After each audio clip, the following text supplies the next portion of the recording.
Thanks a lot. We start this important workshop, and my congratulations, first of all, goes to ESOF and the team of ESOF that gave us this opportunity to be here, together with the organizer of the workshop, that is UNIDO ITPO Italy. And thanks to all the staff that in remote, and these are the times of the remoting, organized together with us this workshop. So time is ready to start. I just introduce myself 2-3 seconds, not more, because we have a lot of speakers, and for this reason I don't want to be too long. My name is Sandra Sodini. I am the Director of International Relations and EU Programming, Friuli Venezia Giulia Regional Administration. Our department deals not only with, of course, international relations, but also with specific projects related also to the field we are talking about today. The title, in fact, of this workshop is Sensing and Shaping Smart Cities in the Post-COVID Era. And we had the opportunity to work together with UNIDO and together also with Comune di Trieste, that is joining us today, and to let Trieste also a smart and sustainable city. And we have also the opportunity to have two distinguished guests, Prof. Carlos Moreno and Mr. Raymond Tavares, together with us in remote presence.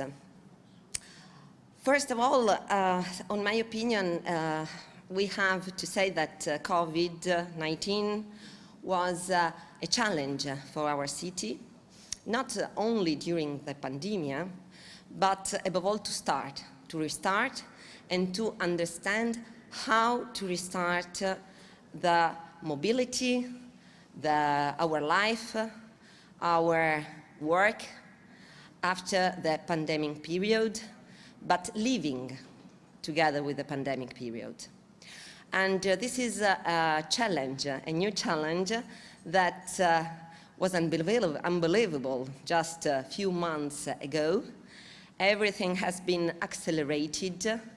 Also, the smartness of our city has been accelerated. And on this regard, today we would like to understand how can be the future of our cities in the post-COVID era. Is it possible to have a more sustainable and smart city, or we will be back to the situation where we were before the pandemic? The pandemic, of course, was a terrible situation, but maybe, as many said during the crisis, we have also opportunities. And maybe this can be also an opportunity to face for the future, to understand how our cities can be more sustainable and living for our citizens. First of all, the first speaker that is connected with us in remote is Prof. Carlos Moreno. I just spent 2 words about his biography. Mr. Carlos Moreno is a university professor, researcher, scientific director of the Entrepreneurship Territory Innovation Chair at the Pantheon-Sorbonne University. He is also scientific advisor for national and international figures of the highest level, including the Mayor of Paris, in quality of Smart City Spatial Envoy of the Mayor. In 2010, he was awarded the rank of Knight of the Order of the Legion of Honor by the French Republic, and in 2019, he received the Foresight Medal by the French Academy of Architecture. Mr. Moreno earned international recognition thanks to his major contribution with pioneer concept, for example, digital sustainability city, human smart city, living cities, cities in 15 minutes, bringing an innovative perspective on urban issues, both in France and worldwide. It is for us really an honor to introduce Professor Carlos Moreno to join us. I have a specific question.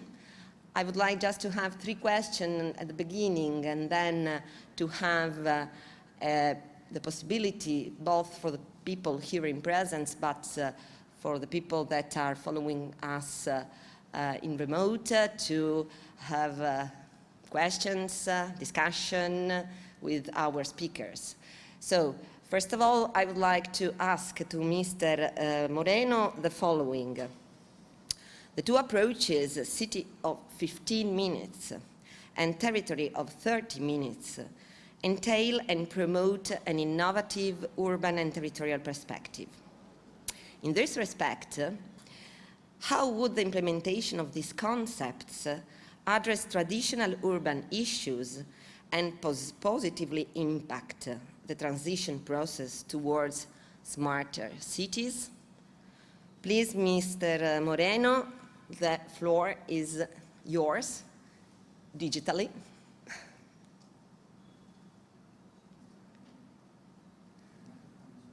The microphone is off. Yeah, it's okay. Okay. I switch fine. on now. It's okay? Perfect. Thanks a lot. Can you hear me? Okay. Yes, absolutely. Okay. Thank you. Thank you so much for your kind invitation. Thank you to Dino Fortunato of UNIDO for this invitation to join me at this important event as of 2020. Unfortunately, the consequences of pandemic crisis is not possible to be in a presential activity.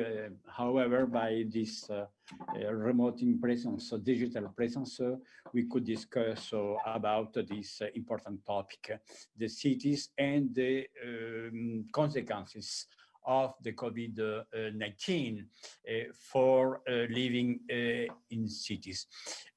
Of course, thank you for your introduction. I am a scientist, a professor, a researcher, and today I wanted to discuss with you about this concept of the city of proximities. The popular nickname today around the world is the 15-minute city for the compact areas, or the 30-minute city for the low and density. Okay, I would like to share with you my screen to present my PowerPoint with, okay. It is okay now? You have my screen? Okay, thank you so much. Perfect. Okay. Okay, this is my research work in the ETI chair. We have been working about this topic, the new urban and territorial transitions, and in particular with this concept of the city of proximities. When we observe these 4 pictures, in fact, the real question today for living in cities is in what kind of city do we want to live in? In fact, we could observe the currently paradigm of the minor cities, of the traffic jams, the air polluted by CO2 emissions for vehicles or fine particles. This is the totally normally today situations in several cities around the world. We could observe as well this picture with the crowded situation for using the mass transportation. This is as well the real situation. This picture, I took this picture in Paris, but this is the normal in several cities around the world. In the mall for people, this is as well the currently situation for supply people, for markets. And today, this is not possible to continue with this kind of situation. At this moment, with the COVID-19 crisis, it is not possible to live in the three situations. Not possible to continue to go to the mall with the mass concentration. This is the same situation for mass transportation, and it's not possible as well to continue to use the individual car because the consequences for the health in cities are very important by the polluted air. The COVID pandemic crisis, in fact, is today a very important turning point for deciding to live differently. And we need today to answer this question: what kind of city do we want to live in? We need today to develop a real strategic action based on the Sustainable Development Goals, the SDG 17 SDG of the United Nations, and in particular the common enemy for the humanity today is the climate change. The SDG 13, climate action, is today our main guide. We need to develop the deep actions around the world for fighting against climate change. What is the consequence? The consequence is very, very clear. We need to reach the carbon neutrality at the horizon 2050.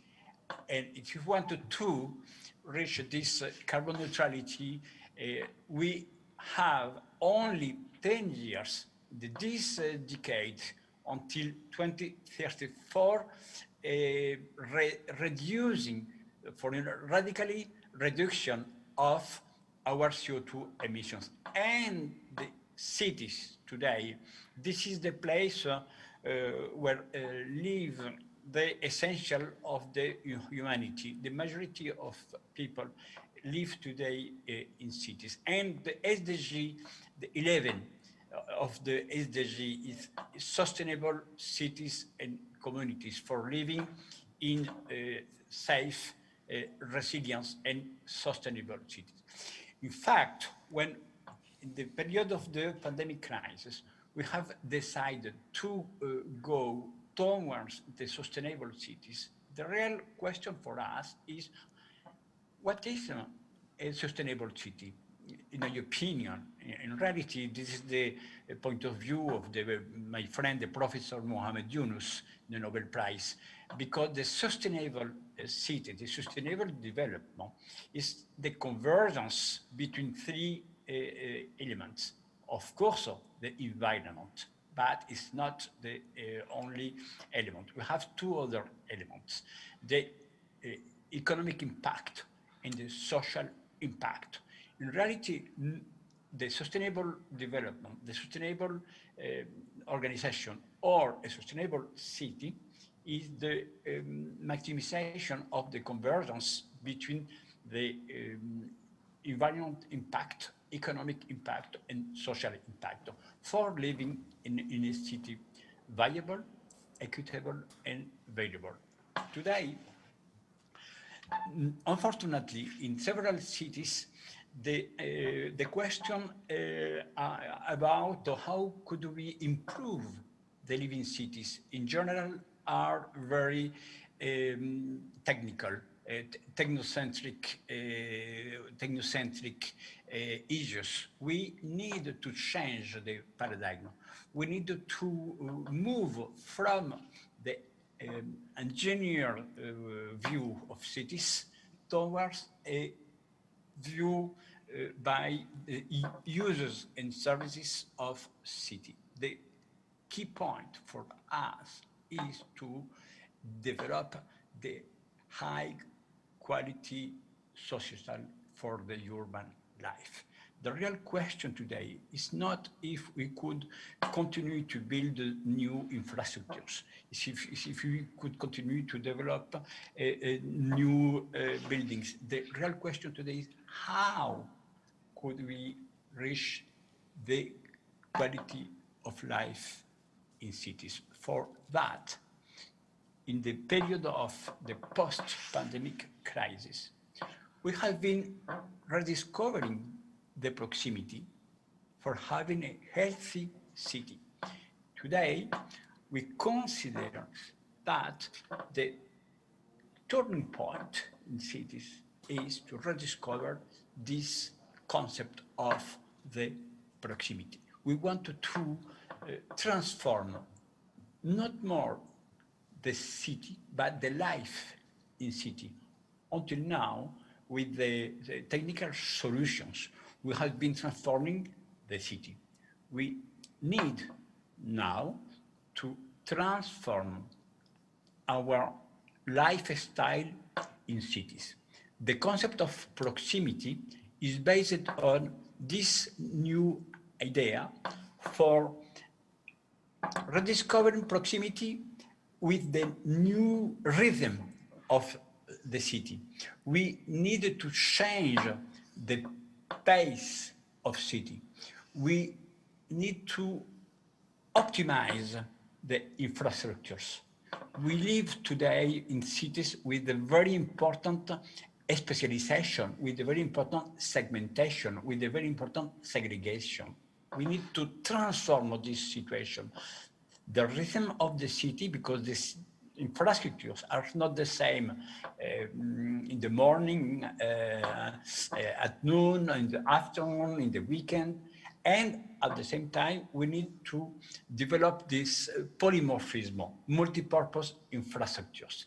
The chrono-urbanism, this is the first point for the city of 15 minutes, the chronotopia, this multi-purpose for infrastructures, and we need to develop the topophilia, this new field for inhabitants in cities for love of places.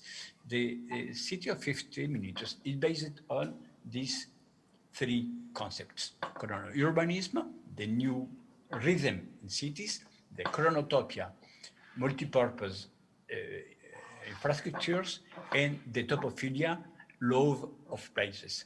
And in fact, in this way, we need to take our time. We need to escape in this hectic attitude in cities. We don't have the time. We need today to rediscover our capability for having a time for us, for personal, for our families, our neighborhood, our work colleagues. In fact, today, the time, I think that it will be the new challenge for each one of us. The 15 minutes concept is very popular today around the world because I was totally surprised when we have been developing this concept in Paris because around the world, in all continents, the 15-minute city have been becoming a very important concept for people. This is a video of the just 1 minute 15 seconds for explaining it. La ville du quart d'heure, c'est l'humain au plus tard. C'est au cœur de la ville, mettre le cœur des hommes. C'est les services de proximité accessibles à tous, en moins d'un quart d'heure, à pied ou en vélo.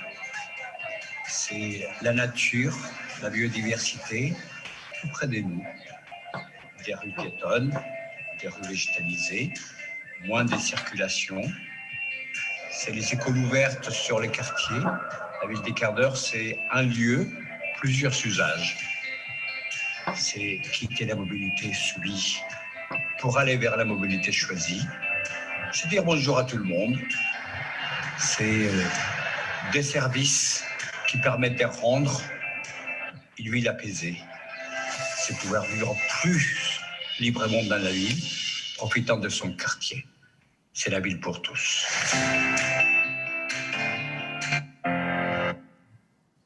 Yeah, in fact, in my research work, we have defined 6 essential urban functions for reaching this high quality urban life in cities.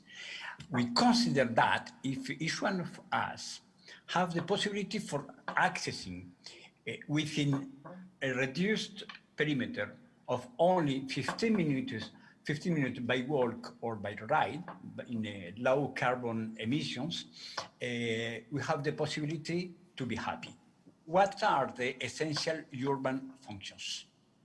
Living, working, supplying, caring, learning, and enjoying. We consider that if we have the possibility for deploying a polycentric city, a grid city, for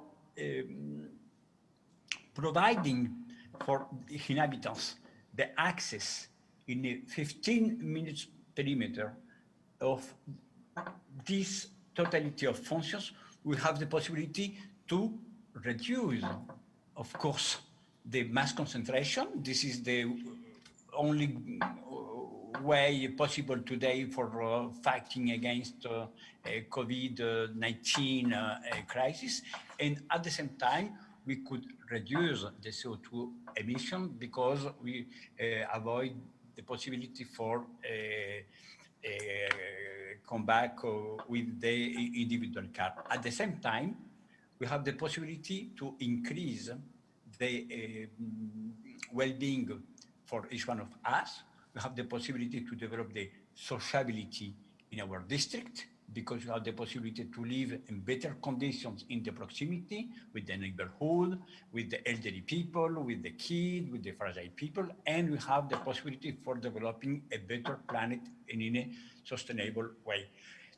You have been developing a very important research work for defining each one of the 6 urban social functions. And this research work defined the matrix of the high quality societal living with the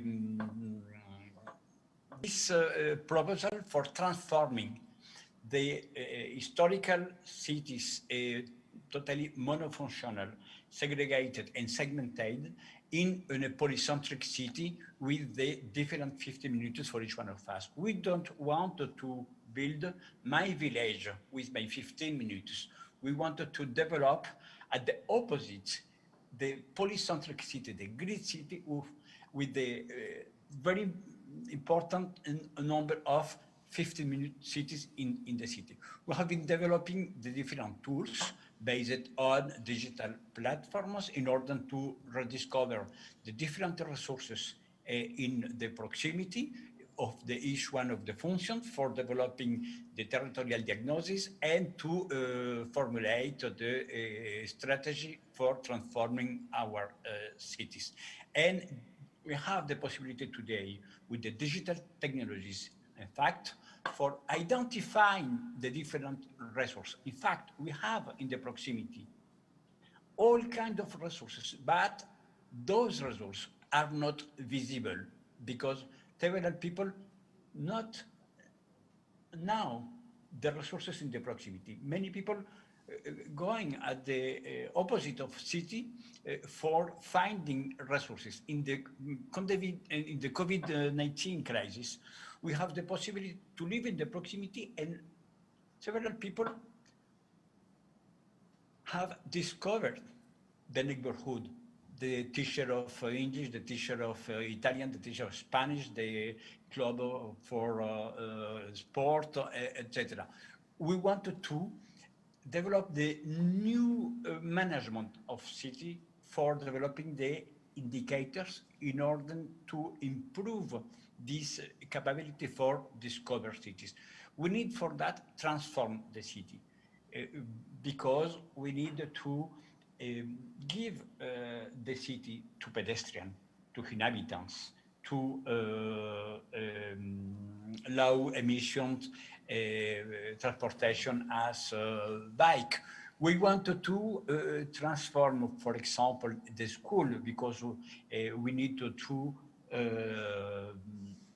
develop the pedestrian street with water, with fountain. We want to develop the commerce in the proximity, to develop the new activities in the street, for the playground, for the elderly people. And we have the possibility for proposing the participatory budget in order to give the citizens the possibility to submit the project at the mayor in order to change the city. The city of Paris today have 10% of the budget the city dedicated only to the participatory budget. 800 million euros only dedicated for the participatory budget. This is the project submitted by citizens, and after voting, the winners have the possibility for developing, for raising this kind of project. This is the very important difference before the 15-minute city, after the 15-minute city. We have the brain of two teenagers without 15 minutes walk, after 15 minutes walk. We need to develop the cities for breathing. We need to develop the cities for pedestrian. We need to develop cities for biking. We need to develop cities, in fact, for living. There are a picture of the project finished today in the skirt of Paris, because we wanted to develop the 15-minute city not only in the historical center of Paris, but in the metropolises as well. And today, this is totally possible to implement this way in all kinds of cities, not only in the small, middle, or big cities. It's in reality the new urban policy. This is the 15-minute city in the middle city in Nantes, and today the realization. The city of Milano with the C40 cities have decided to adopt for the strategy post-COVID-19 with the C40 cities, the cities network for fighting against climate change. The city of Melbourne voted the voted the 20-minute neighborhood, and in the city of Ottawa, in Canada, of course, we have the 15-minute city implementation. In the Nordic countries, this is totally normal, because in Copenhagen, in Malmö, they have a very nice strategy based on a lifestyle with the proximity. in Netherlands as well, the city of Utrecht. In fact, if I wanted to put it in a nutshell, the COVID-19 today in several cities is a big opportunity for changing our lifestyles. The question is change the paradigm, because we want to transform the mass transportation in mobility for developing in the proximity, in the each one of district, this new capability for offering the essential of urban social functions. And we have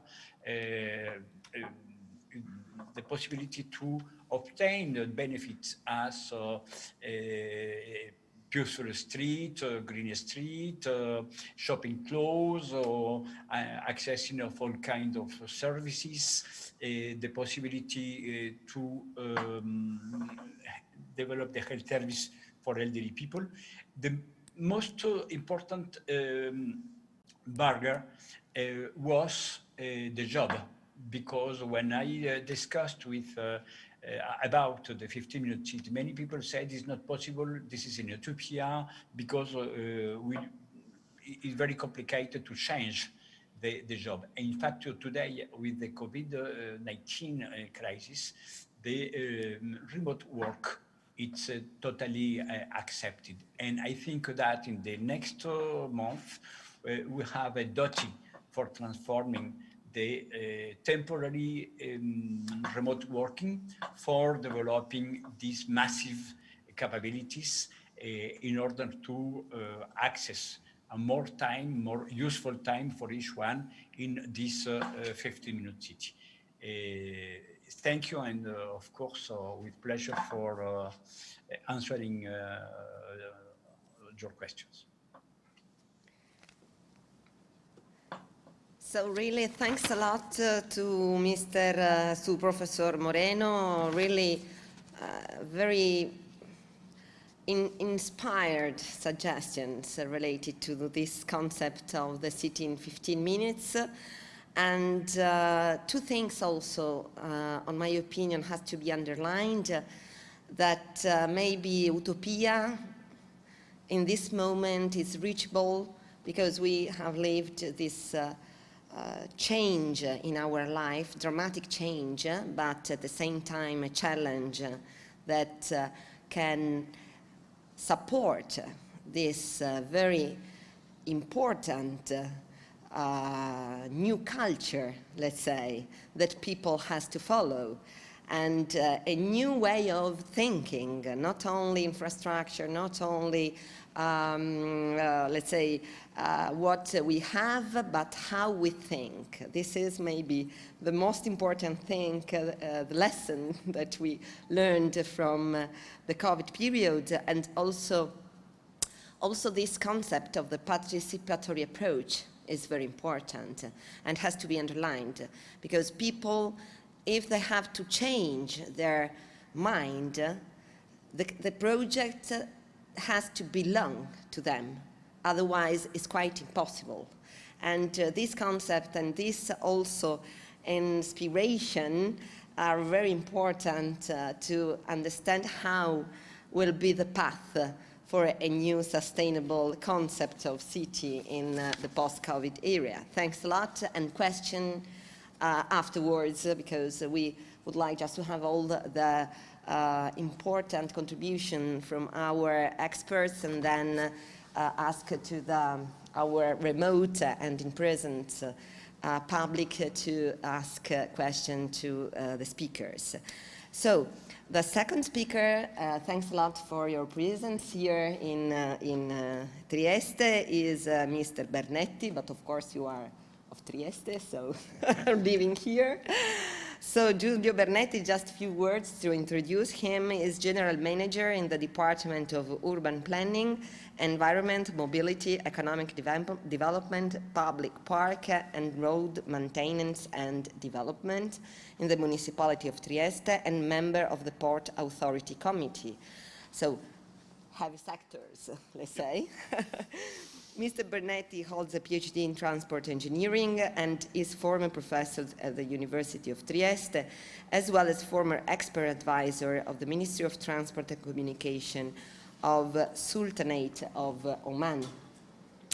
So the question is, of course, a general question to introduce your speech. Trieste is a major city of scientific research, progress, and innovation, and this year, as we know, is hosting the 2020 edition of Euroscience Open Forum.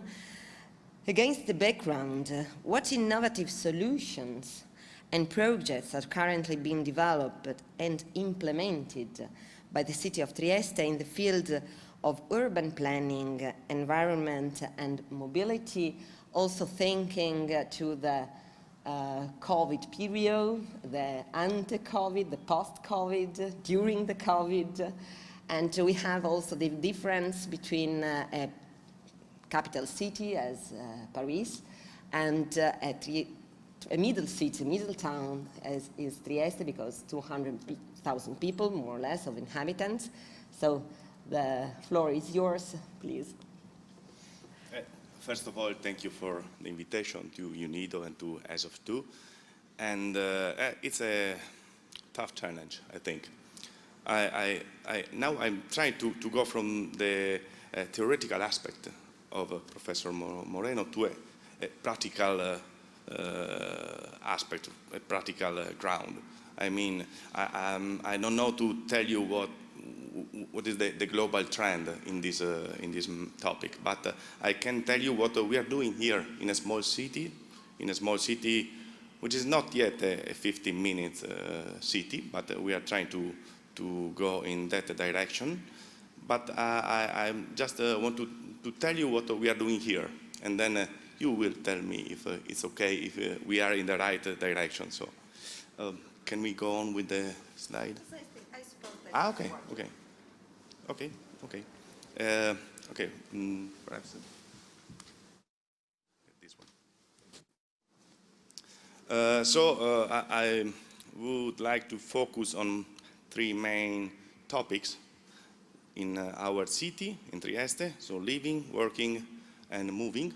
The three main aspects linked also to the crisis. What about living? We can see now that probably, we hope, the coronavirus will expire, but probably not so easily the fear of a new lockdown. We can note now in our cities that people are looking for new houses in rural areas, houses with a garden, terrace. So also restaurant and commercial activities are searching for large spaces. So we have to take into account this new trend in our plan.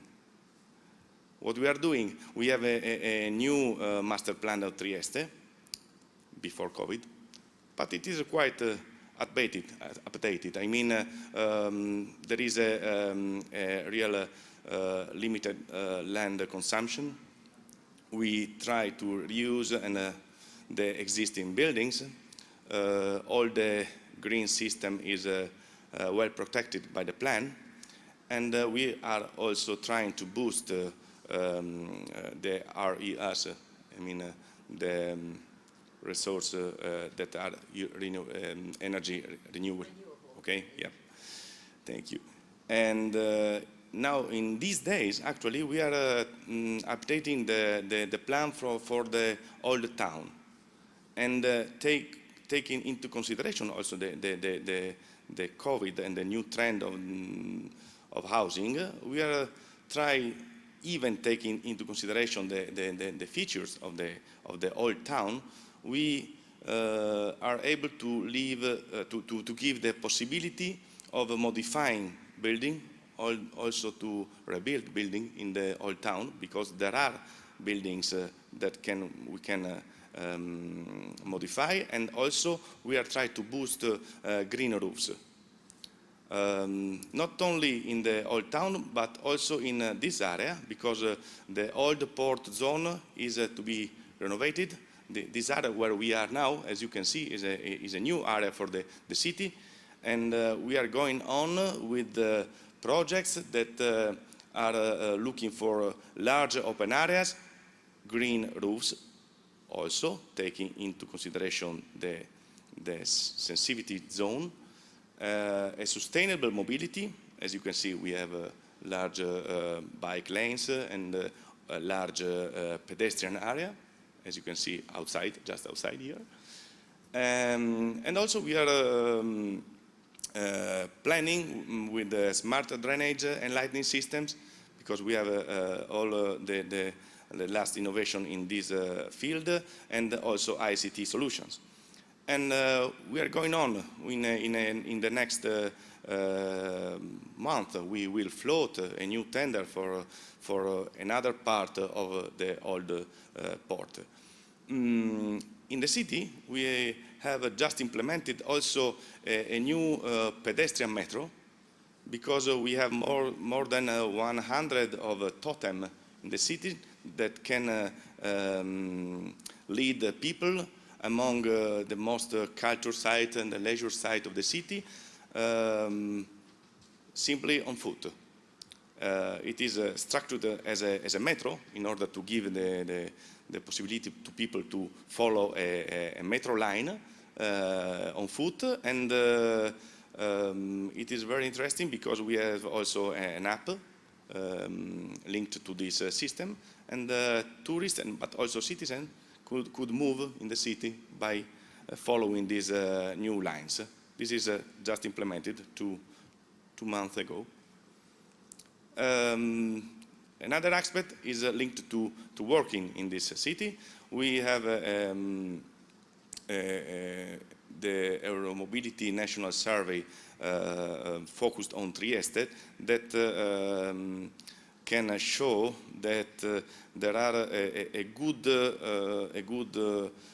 appreciation from people about smart working.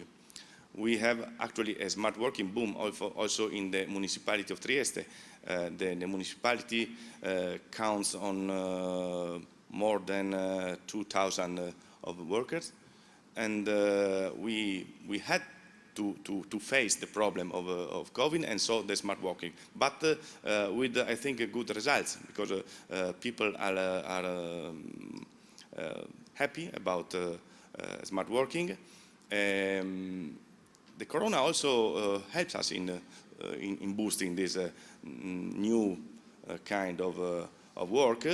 We had mainly good results, even if the smart working, I think it is an amplifier of what in the office happens. I mean, people that work good in office work very well at home. People that use the work so-so in office, at home nothing.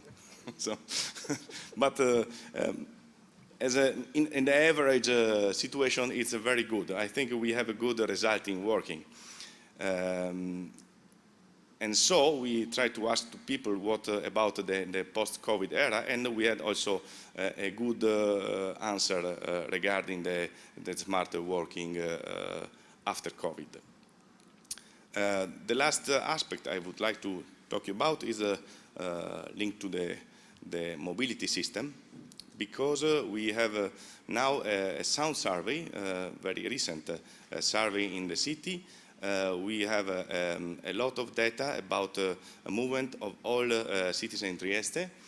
We have a new origin destination matrix for the town, divided by mode of transport, and it is very interesting to see how people have changed the mode of transport during different years. We have a survey in 1982 that show us that there is a good use of bus and car also. We can note in the left part the peak hour in the morning, and in 1982 very less use of motorbikes. In 2002 we can note that cars are more or less the same. The blue line is more or less the same, but motorbikes, we can see motorbikes steal passengers to bus in a heavy way. What happens now? We have the recent survey. We can note that first of all, a problem, because we have no more, we have the peak hour in the morning, as you can see in the right part of the slide, but there is no a calm area. There is no, during the day, some 2, 3, 4 hours where the traffic is so down. So the town does not breathe. I mean, okay, it could be a problem in terms of pollution. Anyway, the distribution now is more or less the same of 20 years ago.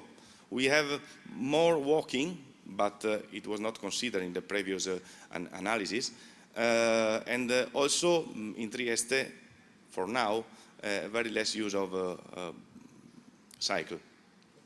This is a problem. We are trying to boost this, but the orography of the town is not so easy. Anyway, what can be changed with COVID?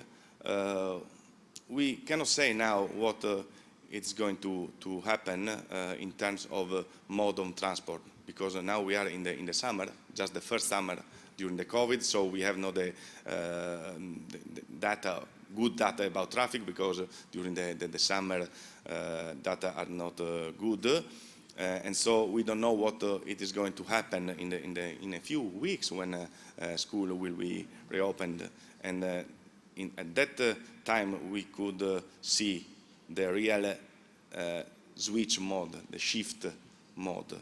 We don't know. I don't think it will be a great, because we had some modes COVID-free, but the private car is one of these.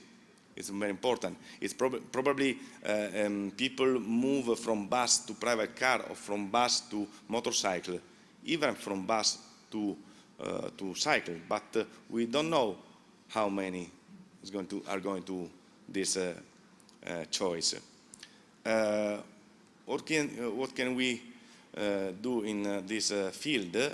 We in the first part of the year, we launched the bike sharing in Trieste. Now we have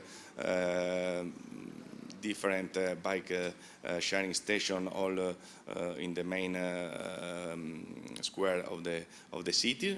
One of the bike sharing station is outside, as you can see. We are trying to boost this kind of mode of transport with a good result for now. So it is considered COVID-free, even if you have to share the cycle. And we are facing now a problem very interesting regarding the traffic in the city, especially with reference to the north access to the city, because it is a problem for Trieste. We have in Trieste good infrastructure from south and from east, on the west side where the sea, but we have a problem regarding the north access, because you have to use roads and streets that are not good for a good north access. Now we are trying to face a new move, a new kind of movement from north, taking also into account that we are to develop the old port.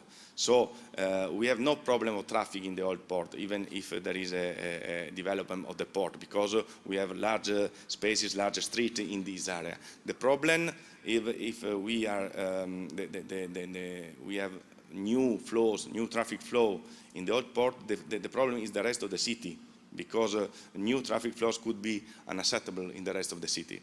So we are trying to find another solution, a new solution, which is a cable car. We are trying to win a tender about the Ministry of the Transportation in Italy, because we are trying to plan this cable car linking the north part of the city near the Officina and the center of the city in less than 12 minutes by a cable car all along the old port too. In order to, because in the morning we have more or less 2,000 vehicles coming from the north side and directed to the center of the city, we try to intercept this vehicle in the cars also. This is a challenge for the city. We hope it will be a good challenge. Thank you for the attention. I'm here for any question. Thanks a lot. Thanks a lot to Mr. Giulio Bernetti. Of course, we had the presentation that let us understand the day-to-day problem that a city has. And the day-to-day problem has to be solved looking to the future and to a strategy. And this is also, in my opinion, a challenge. Because when you work day by day managing a city, you have very, very skeptical point, very also practical solutions to be applied, but also moving towards a strategy that you have to bear in mind, above all, to have a more sustainable city in the future after the COVID period. So thanks a lot for having given us all these aspects that are connected to the day-by-day life of the citizens. I'm pleased now to introduce the third and last speakers, Mr. Raymond Tavares. Just a few words also regarding his professional experience. Mr. Tavares is industrial economist and industrial development officer of the Digitalization, Technology and Innovation Department of UNIDO. He holds a PhD in industrial economics and is former coordinator of technology services for the International Centers for Science and High Technology in Trieste, Italy. So more than 20 years experience in innovation management, international trend and development. Mr. Tavares implemented the technology foresight and technology transfer management projects in several countries in Europe, such as Slovenia, Poland, and Croatia, Latin America, Mexico, Peru, and Venezuela, Southeast Asia, Indonesia, and neighboring countries. Therefore, a very, very strong international dimension and experience. Linked to this experience, my question, a general question, just to introduce, of course, our discussion is the following. So according to your professional experience in providing technical assistance to developing countries and low-income markets, how can partnerships, technology transfer, industry 4.0 foster industrial innovation so as to boost targeted economies and contribute to the development of local urban areas that maybe above all in the development countries is really a topic, a big question also because the urban development is a concentration of millions of inhabitants. So thanks a lot for your speech, and I give you the floor, Mr. Tavares, please. Thank you very much. Good afternoon so far.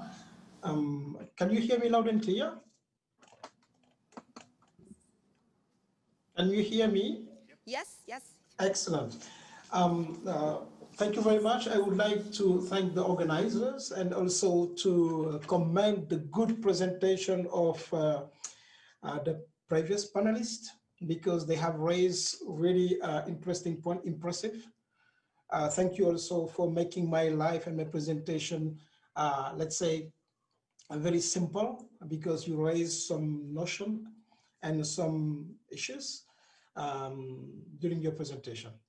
So UNIDO stands for the United Nations Industrial Development Organization. And if you allow me just a few seconds to recall the main mandate of UNIDO, but also to remind that our guiding principles, really the guiding principles are set with the ISID, which is the industrial sustainable, no, I start with inclusive and sustainable industrial development. And also the SDGs that Professor Moreno mentioned, sustainable development goals. We have the tendency to say of the UN, but those sustainable development goals are for the countries because they agreed, all of them, to set 17 goals they would like by 2030 to reach. And they make accountability, they make monitoring, and they report on the progress they are doing. Those are our guiding principles. And since UNIDO stand and work for industrialization, but inclusive industrialization, all this transformation, all the new industrial revolution, all these digitalizations, these new trends are affecting our work. So based on that, you can see the global context, the title of my not presentation, a talk, discussion with you, global context, the fourth industrial revolution and digitalization, how this could affect the smart cities. Obviously, during my talk, I will be mentioning certain words as technology, innovation, standards and quality, smart manufacturing / production, which is very important. This is the angle or the approach we are using more to contribute to the smart cities development, smart manufacturing or smart production, because you all know that we pass something like 1/3 of our daily life, 1/3 in the offices or in the production sites, if we have a job, obviously. As UN and UNIDO, we care about everybody should have a job and a decent job. So that is why also having it smart would be really very, very effective in contributing to the smart cities. And if even I recall the presentation of Professor Moreno, I think in the 6 points he mentioned on his societal focus, you have the working, but we go beyond the working space, we go supplying, because those people also are contributing to the production. And I can also obviously mention the learning process, because what we are facing today is a continuous learning or reskilling people. So capacity building training is so far very important in what we are doing and contributing also to what could be our share in working for smart cities. Obviously, the 6 points that Professor Moreno mentioned, we interfere somehow in all the points. Obviously, when we talk about the living or enjoying, it is something maybe we are not doing directly, it's indirectly, but directly on the working, on the supplying, and on the learning, our mandate, our functions is enabling us, giving us the possibility to interfere, and we are doing things. I may be also mentioning circular economy, ecosystem, partnership, and at the end, this advocacy. We have a role of advocating or also helping decision makers, be it government, being also those who are really also serving a city, serving maybe a municipality. We could help them to define the policies which are needed to set the ground for smart cities and smart urban areas. You may understand that from my discussion, I may be talking more about what UNIDO is doing. Obviously, my experience is in some aspects I am not directly involved, others, of course, I'm directly involved on those aspects regarding smart manufacturing and for the smart cities. So the new technologies and this new industrial revolution is, we consider as UNIDO, is a call for, obviously, transformation. It's a call for new products, new processes to happen. And of course, we need to modernize our cities to be recipients and to be very, very well effective also, and to deal with those new transformation which are going along the line of the new industrial revolution. The new industrial revolution, we as UNIDO, we deal with the part of industrialization, but many people, they call them also the first digital revolution, because it is a transformation which is affecting all the segments of our society and our life. Recently, the COVID-19 brought to us a new challenge, but plenty of opportunities. And that make a kind of fast track or at least accelerator for the digitalization. I think the two previous panelists mentioned the fact that it was also the possibility for them to really witness and to see how the society could transform, could adapt very quickly and use new technologies to survive and to overcome the problem of the supply chain. The COVID-19 give us, we mentioned here, digital transformation, push us to very quickly achieve. But I think also the moderator mentioned something very important. The COVID-19 pushed us to think differently. And this is maybe the basic of what we would like to do, think differently. The new normal should be very different to the old normal. So now we are talking of obviously having more space. Professor Moreno mentioned it, more spaces. And in Vienna, where I live, I think many people are talking about maybe narrowing the streets, the roads for the cars, and making more spaces for pedestrian. Because since we don't need to touch ourselves in the present moment, we need also the distance. But now when we pass on that pedestrian, we don't have the choice. We have to stop to let the other pass. Also, we don't have, our society is made differently in a different context. So the way of thinking, which also by what we are doing, we would like to adapt. And I will mention the aspects of standards we will be doing, because while we are working on setting the guidelines, the standards with international organization and multinational corporation as UN, so we end up adding aspects, not only on environment and on safety, but aspects dictated by this current situation of the COVID-19. And so it means the new standards or the future standards may have to consider also those aspects. Let me just raise the issue of Industry 4.0, like Industry 4.0, like you mentioned before. So, and you can see it in the title of my talk today. So, and with smart manufacturing, as UNIDO, we are working mainly to help some countries, and we are very dynamic in Morocco, in Egypt, in Rwanda, in some countries where we receive concrete technical assistance requests on helping them to reset up and to make, sometimes it's a pilot project, how a smart factory could operate for the smart manufacturing or the smart production.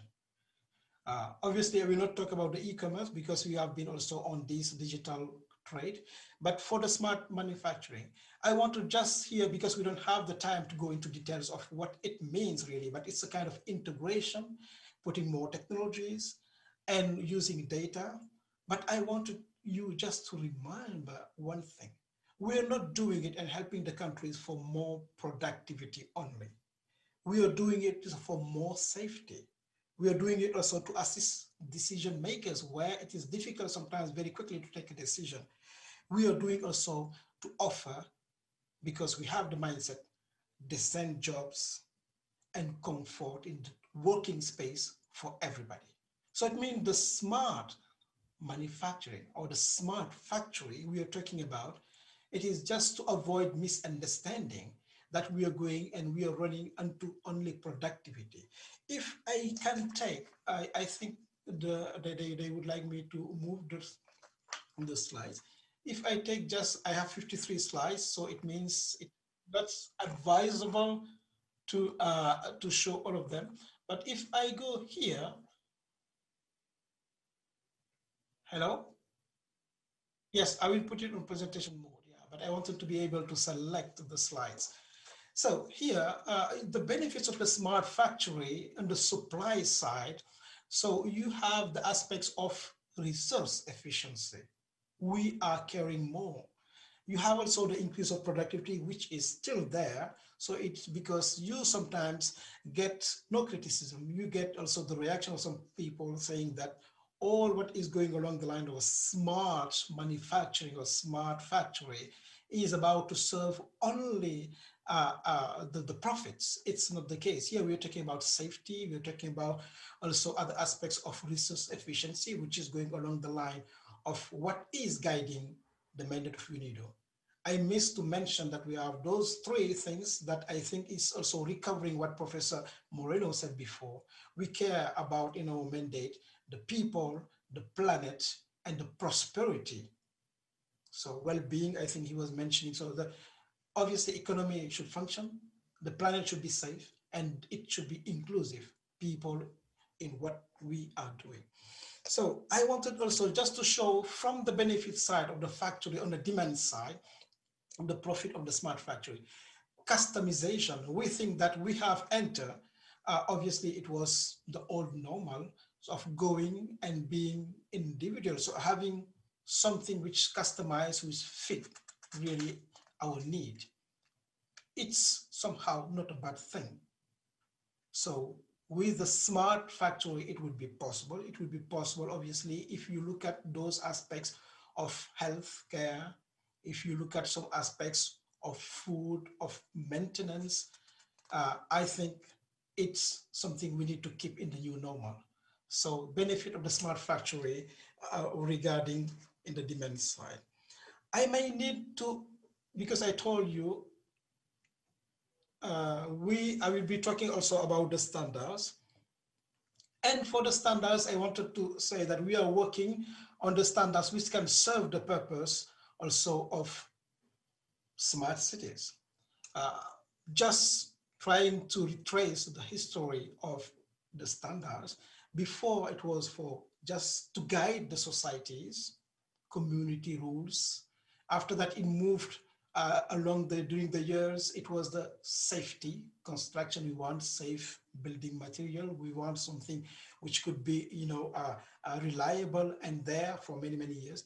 It became also a means for trade. And so when we trade now, we would like people to harmonize their standards. Now it's more a political affairs because you are all aware of these trade tensions between also big countries. But all these aspects are relevant and present and would serve the purpose of the new standards in the digital age. So we think, and I mentioned it earlier, that the COVID-19, but how we would like our new cities to be could push we all, the society, to collaborate, to work on standards acceptable for everybody, and which can be balanced for the business to prosper, but also so environment to be safe and people to live decently, considering our new reality. And we as UNIDO, we are working with international standard organization, international quality infrastructure organization. I'm talking about also the accreditation bodies, about the metrology bodies. We are working with them to shape, so to give a voice to those messages that sometimes it's not possible coming only from one country of those countries we are covering. And just to remind you, for the sake also of information, that we work more, at least in my directorate department, we work more in Africa. 31% of our intervention is in Africa. After that, in ASEAN Pacific, sorry, and we have something like 19% of intervention there, 17 in Arab region, and after that, in the Americas, we are less active from the directorate. I'm just also today representing. And so, so it means those aspects in those countries, urban development is important. They are thinking about giving a concrete response to the fact that the urban areas are becoming more and more important.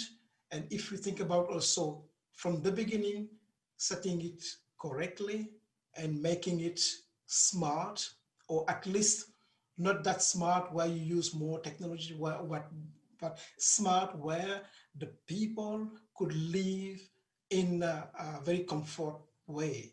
And so it means they are not numbers, they are not forgotten. So the other aspects I would like to mention here is obviously the sustainable cities, what other colleagues are doing here, and we have been doing for many years. So our interventions are also going along the line, be it directly in some companies or advocating, giving advices to the decision makers, the institutions, how to lower carbon, and also how you have in your policies instruments to help the society to be clean and obviously to make innovation. And these used to be aspects on energy and also aspects on here we have also even circular economy later on. And we operate also in the design of the cities, hubs of innovation. We may work maybe more often with Professor Moreno to see also the concept of 15 minutes and 30 minutes, because those hubs of innovation may be really an integrated part of the society where the people may walk to go there or may have a very, very clean mobility to get to those places. But those should not be forgotten and taken out of our cities. So, and when we go here in the next slides, you can see also our intervention, still having in mind smart cities and smart living areas. On climate, resilient urban planning, we have been working directly in the enterprises, but also in for the institution. Clean energy innovation. In many countries, we set up clean, it means clean technologies centers at the service of the enterprises, helping them to give, it's like a consultancy, but they pay back to the centers we created in those countries only when they get the results. So it means they see clearly the result of the advice given to them operationally, with a reduction of the costs of energy, with also more, let's say, response to the climate and environment regulations. Low carbon industrial corridors, and we help the countries also to comply with international conventions and international rules and regulations. I wanted to also mention UNIDO, the SDGs, but I think it was recalling UNIDO and I pass it maybe with the SDGs. Yes, I think it's here. UNIDO function to leverage the potential of Industry 4.0 to meet the SDGs. And obviously it is just to recall our intervention at policy level, technical cooperation norms, and there is a very important role also we have. This is the convening and partnership. Sometimes it's difficult to, in a country, to start a process alone. And we would like those processes or those concepts to be shared. So we can also get the experience from the others. We can collaborate with the others. And we are doing it well. And I think Trieste is one of the examples of what we are doing in terms of convening mandate we have. Trieste was last year in the South, or we call it Bridge for Cities, event we organized here in Vienna. And many, many cities of the world came and presented their experience on how they also progress in terms of smart cities, how they progress in terms of embracing new technologies. And we are strongly committed on making it international. This convening role we have we are using it seriously. So you can see the other way of intervention we have. And I think I want to just see it clearly. Another thing we are doing is we are promoting the knowledge sharing. Knowledge sharing, here it's more focused on Industry 4.0, but on Industry 4.0, you have those aspects of smart manufacturing I mentioned before. We are doing it in developing countries because this is also the question was about that, the low income countries and countries in transition, but we are really present also in the industrialized countries with a network of ITPO, which stand for Investment and Technology Promotion Offices we have in those countries. Here you can see on the screen. And so they are contributing and very actively to the work now we have in mind, the smart cities and the integration of the smart manufacturing in the smart cities. Let me go quickly into the conclusion. I wanted to share with you innovation and digitalization. Yeah. Here. I want to just with you to mention the fact that all what we are doing is to start really promoting the idea that partnership is fundamental in what we are doing. And that partnership starts from what I would like to call ecosystem inside the country. All the actors which are supposed to take part of the process, they are not most of the time having the same understanding of the process or what needs to be done. We as UNIDO, we have started to set up, because the basis of all of this is innovation, the innovation system in the country. We start helping the countries to make a kind of assessment of how fluid, how like swift is their own innovation system. And it is an open source tool we are using based on questionnaires. And when they make the same analysis or exercise, they end up saying, okay, so it means the industrialists are saying that they don't know what the universities are doing. Yes, we don't know that in the country you have a culture of funding the innovation. And so we help them also by defining their policies to know what really in the ground is missing in terms of creating an ecosystem for the innovation system.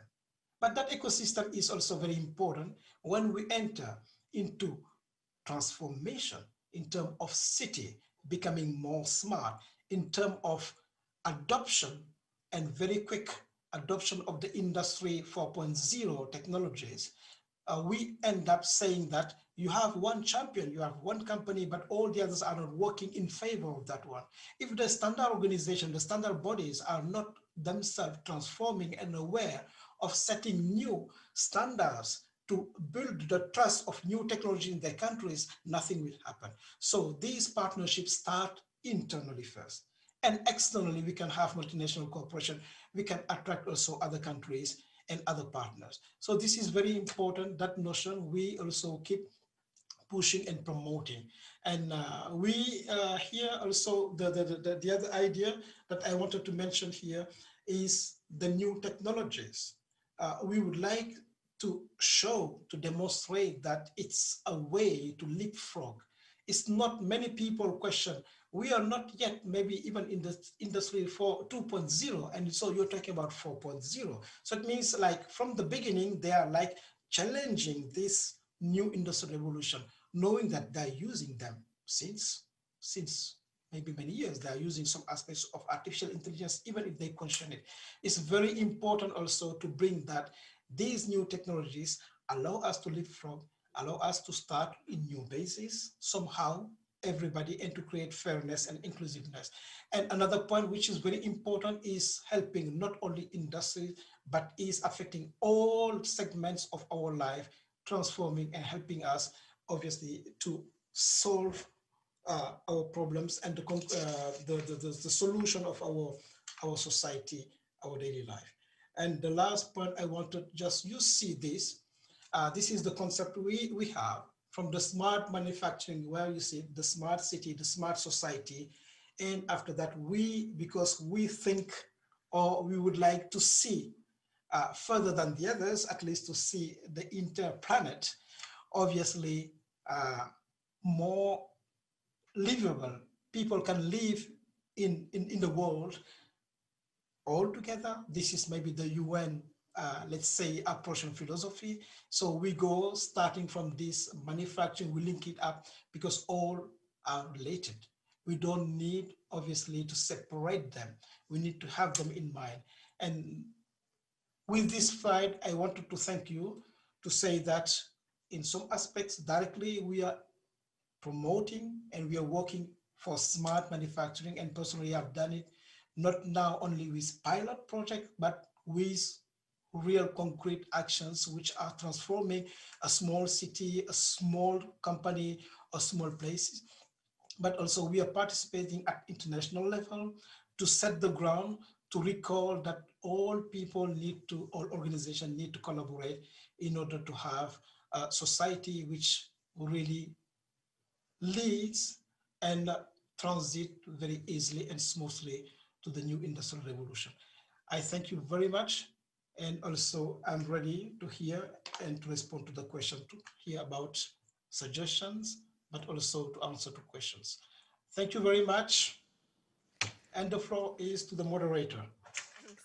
Thanks, Mr. Tavares. Thanks a lot for your contribution, for your words. We have to say that SDGs have been quoted by every speaker, and it was not combined, of course.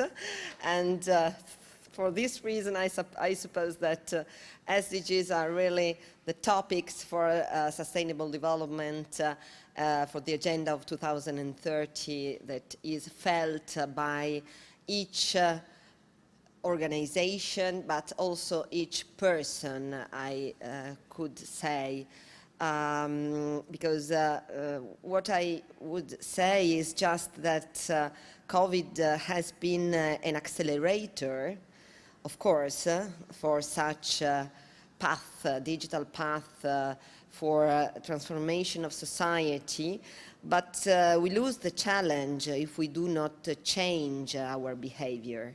And once the COVID pandemic will be, so the fear will be over, we have not to say, okay, let's start again as it was before, because otherwise this great experimental that is the opportunity also that COVID-19 gave us in this, during this very strange 2020 year will be loose, and we hope not to have again this experimentation, but we have to catch it and to use it as a change of our behavior.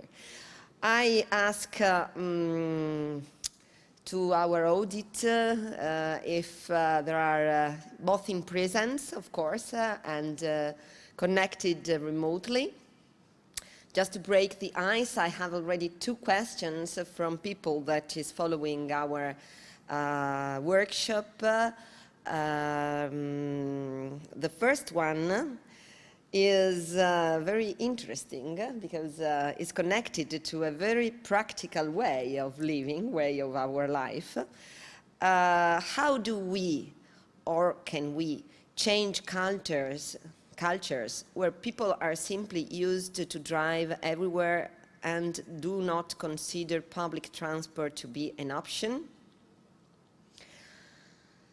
So, I suppose that all the 3 speakers could have some interesting point of view related to this question, but I ask just 2-minute answers because some other questions are arriving. So, Mr. I know we start from the beginning, so Mr. Moreno, then Mr. Bernetti and Mr. Tavares, okay? So, Mr. Moreno, have you any suggestions and answer to this question, please? Okay, thank you. Thank you. In 2 minutes, of course, I consider that we need to develop deep cultural change in citizens, in cities in particular, because we need to switch from the individual culture car towards a new pedestrian and low emissions attitudes in cities. And today, with the COVID-19 crisis, we have this very big opportunity. We have the possibility to transform our lifestyle. We need to change our mindset for developing these capabilities for rediscovering our city, rediscovering our district, rediscover our streets by walk or by bike without CO2 emissions. This is the challenges today. Mr. Tavares was very clear. We needed to change if we wanted to survive this civilization at the end of this century. I think that we need to develop a very important action towards the young people. We need to develop the educational activities, in particular for involving young people in this transformation. And this is a very good leverage for the older generation for changing our mindset. Thanks a lot. I don't know people from remote, but here in our room we have a strong presence of young people, for which I'm very happy. And therefore, the education, I hope that the people connected, young people, will be, in my opinion, the turning point for the future, probably. And this experience will have could have positive results in education, but day-by-day education, I would say. So, give the floor to you, Giulio. Okay, quickly. The mind aspect said Moreno. Yeah. So I think we have to have a look to the supply point of view. The people choose what the best for them. So I have to give a good public transport in terms of generalized cost, taking into account monetary cost, taking into account time, frequencies, and so on. And the people will choose the bus and the public transport. So it happens in Trieste, where we have a good public transport. Yeah, has to be convenient, let's say. Sure. So, Mr. Tavares? Yeah, I'm very confident for this question because I have been challenged also by even my children, telling me that how you contribute when you're driving your own car. But here in Vienna, we have a very good public transportation system, mobility. But even though with that, we noticed that during this COVID-19, the situation has changed. They have enlarged also the bike tracks. And so, by the way, there is also this system of these limes, they call it, or I'm maybe using a name of a brand, but they even create space where those small and electric things could be parked. So, and now the rules is following. So it means the cities are also inventing themselves to be responsive. And I think it's very important, those people who are challenging that we need sometimes to dismantle the old way. It's costly. It requires also effort to dismantle them in a very sustainable way. Obviously, I agree with the panelists saying that if you offer good systems, roads and public transport, people will jump onto that. But we would like also to dismantle the old things we have now as our old society. And it is also something we don't need to forget. Let me just say, this new innovation or new mobility way, individual, be it also be sustainable, need also to be pursued. I think it's also the future. Thanks a lot. Now the second question, and I ask to answer in 30 seconds. The question is the following. What is the environmental impact of everyone working at home, considering that in the winter we'll have to heat up our homes? And this is a very practical aspect of the smart working that probably has not considered in relation to the CO2 emissions. So please, just 30 seconds. Had you considered also this aspect in relation to smart working? Of course, mobility, sustainability is more, of course, supported by smart working, but there are also some aspects that maybe we didn't consider. I consider that the smart working is a good possibility today for changing our attitude, but in fact, I think that the best way is not to work at home. We need to work, I prefer, in the workspaces, in the co-working spaces, because we need to respect the private life and not mix the private life and the professional life. The smart working is good, but not at home, in the specialized places near of in each one of the districts. Yes. And I think that in 15 minutes time to reach. Okay. Sure. Is it right? 15 minutes time to reach the co-working structure. And Giulia? I agree, smart working is not home working, so you have to move, and if you have to stay home, of course we have to enhance the heat system in our homes. We have to change it. Now it is very easy to change and to give less CO2 in the but it's a problem. It's interesting to measure this. Interesting. So, Mr. Tavares? Yes, I agree. I think we all agree on the fact that the smart working doesn't mean we all smart at home for a long time. Just in Paris, I think, or in France, they have the example of different small jobs. They share efforts. Maybe they dismantle one of the rent they had and they have a common place. And they go there maybe 2 days a year, 2 days a week. And the others, and they occupy the same office, the same space. And tomorrow we need to reinvent our way of working, and this is smart working. The rest of the time they can be at home, maybe just 1 day, a week or 2 days, but this is the new way of working, and I think I agree with them. So smart working doesn't mean working from home, totally. Okay, so thanks a lot. Time is over. I really thank all our panelists for the contributions. I really thank the organization for this hybrid session. Thanks a lot to the technicians because everything was perfectly set up. So thanks and good job. Thanks again to UNIDO for the organization of the workshop.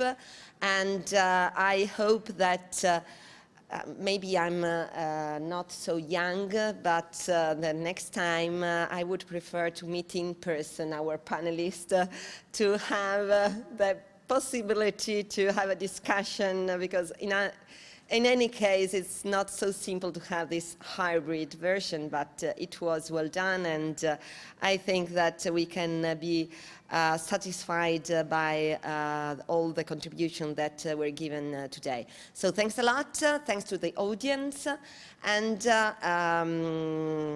enjoy Azov. Thanks a lot.